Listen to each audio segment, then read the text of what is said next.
तुम्हारे विचार बेकार हैं, यह ज़मीन बेकार है। तुम बात ऐसे करते हो मानो दुनिया बेकार है। चाँद की निंदा करना व्यर्थ है। आपने इन 4 वाक्यों में देखा कि चारों वाक्यों में एक चीज़ कॉमन है और वह कॉमन चीज़ है बेकार है। पहले वाक्य में भी आया है बेकार है, दूसरे वाक्य में भी आया है बेकार है, तीसरे वाक्य में भी आया है बेकार है और चौथे वाक्य में भी आया है व्यर्थ है। तो व्यर्थ है, बेकार है, यह कॉमन चीज़ है। तो इसकी जो स्ट्रक्चर होती है, इस स्ट्रक्चर नंबर 1 में हम जो बेकार है इसको प्रयोग करते हैं of no use. Of no use का प्रयोग करके हम इस स्ट्रक्चर के माध्यम से इन चारों वाक्यों का आपको हिंदी कन्वर्जेशन से इंग्लिश कन्वर्जेशन में बात करना सिखाएंगे। तो पहला वाक्य है यह किताब बेकार है। तो this book is of no use. This book is of no use. दूसरा वाक्य है तुम्हारे विचार बेकार हैं। Your thoughts are of no use. Your thoughts are of no use. अब हम अपने अगले वाक्य पर चलते हैं और देखते हैं तीसरा वाक्य। तुम बात ऐसे करते हो कि मानो दुनिया बेकार है। तुम बात ऐसे करते हो कि मानो दुनिया बेकार है। इसकी इंग्लिश सेंटेंस होगी you talk as if the world is of no use. अगला चौथा वाक्य है तुम्हारी भयावह कहानियाँ बेकार हैं। Your horror stories are of no use. Your horror stories are of no use. हमारा अगला 5वां वाक्य है ये सभी दवाइयाँ व्यर्थ हैं। ये सभी दवाइयाँ व्यर्थ हैं। all these medicines are of no use। all these medicines are of no use।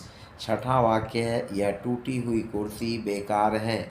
यह टूटी हुई कुर्सी बेकार है। इस टूटी हुई कुर्सी में जो टूटी हुई है इसके लिए हम ब्रोकन शब्द का यूज़ करेंगे जो कि क्रिया का थर्ड फॉर्म होगा। तो इस सेंटेंस की इंग्लिश कन्वर्जेशन होगी this broken chair is of no use. This broken chair is of no use. 7वां वाक्य है चाँद की निंदा करना व्यर्थ है। चाँद की निंदा करना व्यर्थ है। इसकी इंग्लिश होगी to unpraise the moon is of no use. To unpraise the moon is of no use. हमारा 8वां वाक्य है मैं जानता हूँ कि इस विषय पर बात करना बेकार है। मैं जानता हूँ कि इस विषय पर बात करना बेकार है। तो मैं जानता हूँ प्रेजेंट इंडेफिनिट में है, इसको लिखेंगे आई नो और दैट से जोड़ देंगे कंजंक्शन के द्वारा। तो I know that it is of no use to discuss on this matter। I know that it is of no use to discuss on this matter। अब स्ट्रक्चर 2 में देखें। स्ट्रक्चर 2 में जो है डू ईवर का प्रयोग करेंगे और डू ईवर की हिंदी मीनिंग होती है कभी तो। तो हमारा पहला वाक्य है कभी तो हंस लिया करो। Do ईवर smile. Do ईवर smile. दूसरा वाक्य है कभी तो अपना समय परिवार के साथ बिता लिया करो। कभी तो अपना समय परिवार के साथ बिता लिया करो। Do ईवर spend your time with your family. Do ईवर spend your time with your family. तीसरा वाक्य है कभी तो पढ़ लिया करो। कभी तो पढ़ लिया करो। Do ईवर red. Do ईवर read. Do ईवर read. चौथा वाक्य है कभी तो फूलों को सींच दिया करो। कभी तो फूलों को सींच दिया करो। Do ever water the plants. Do ever water the plants. 5वां वाक्य है कभी तो मेरे पास आया करो। कभी तो मेरे पास आया करो। Do ever come to me. Do ever come to me. Do ever come to me. हमारा अगला 6वां वाक्य है कभी तो मेरे पास खेलने यहाँ आ जाया करो। कभी तो मेरे साथ खेलने यहाँ आ जाया करो। Do ever come here to play with me. Do here का डू। अगला वाक्य है 7वां कभी तो अपने काम में मन लगाओ। Do ever mind your business. Do ever mind your business. 7वां वाक्य है कभी तो नाच लिया करो। कभी तो नाच लिया करो। Do ईवर dance. Do ईवर dance. आठवां वाक्य है कभी तो मेरी बात सुनो, कभी तो मेरी बात सुनो। इस वाक्य में हम कभी तो के लिए डू ईवर का ही प्रयोग करेंगे और तब इसकी इंग्लिश सेंटेंस होगी do ever listen to me, do ever listen to me. अब स्ट्रक्चर 3 की हम चर्चा करते हैं और स्ट्रक्चर 3 में हमने 4 वाक्यों को लिया है। पहला वाक्य है कम से कम तुमको पढ़ना चाहिए, दूसरा वाक्य है कम से कम उसे लिखना चाहिए, तीसरा वाक्य है कम से कम मेरे भाई को लिखना आता है और चौथा वाक्य है कम से कम हमें दौड़ना तो है। तो इन चारों स्ट्रक्चर्स में, इन चारों वाक्यों में कम से कम जो शुरू में आया है वह जो है आपका स्ट्रक्चर के रूप में यूज होगा। तो कम से कम की इंग्लिश होती है एट लीस्ट। तो स्ट्रक्चर 3 में सबसे पहले हम कम से कम का लिखेंगे, एट लीस्ट का प्रयोग करेंगे और उसके बाद जिस टेंस में वाक्य आया हो उस वाक्य को रख लेंगे।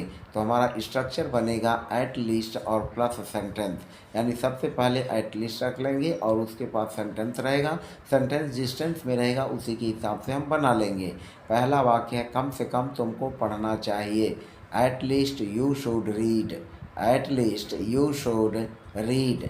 दूसरा वाक्य है कम से कम उसे लिखना चाहिए, कम से कम उसे लिखना चाहिए, at least he should write, at least he should write. फिर हमारा अगला वाक्य है कम से कम मेरे भाई को लिखना आता है, कम से कम मेरे भाई को लिखना आता है। तो इसकी इंग्लिश कन्वर्जेशन कुछ इस तरह की होगी, at least my brother knows how to write, at least my brother knows how to write. चौथा वाक्य है और हमारा चौथा वाक्य है कम से कम हमें दौड़ना तो है। तो इसकी इंग्लिश कन्वर्जेशन कुछ इस तरह से होगी, at least we are to run, at least we are to run. तो इस तरह से आपने देखा at least we are to run. इस तरह से आपने देखा कि हमने स्ट्रक्चर 1, स्ट्रक्चर 2 और स्ट्रक्चर 3 इन 3 स्ट्रक्चर के माध्यम से आपको विभिन्न प्रकार के डे टू डे लाइफ में बोले जाने वाले हिंदी वाक्यों को अंग्रेजी वाक्यों में कन्वर्ट करने के बारे में, ट्रांसफॉर्म करने के बारे में चर्चा की। और मुझे पूरा उम्मीद है कि आपको यह वीडियो के माध्यम से जो भी हमने कुछ स्ट्रक्चर 1, स्ट्रक्चर 2 और स्ट्रक्चर 3 में बताया है वह आपको अच्छी तरह से समझ में आ गया होगा। आपने वीडियो को बिना स्किप किए हुए देखा है, इसके लिए भी आपको बहुत बहुत बधाइयाँ और मुझे पूरा उम्मीद है।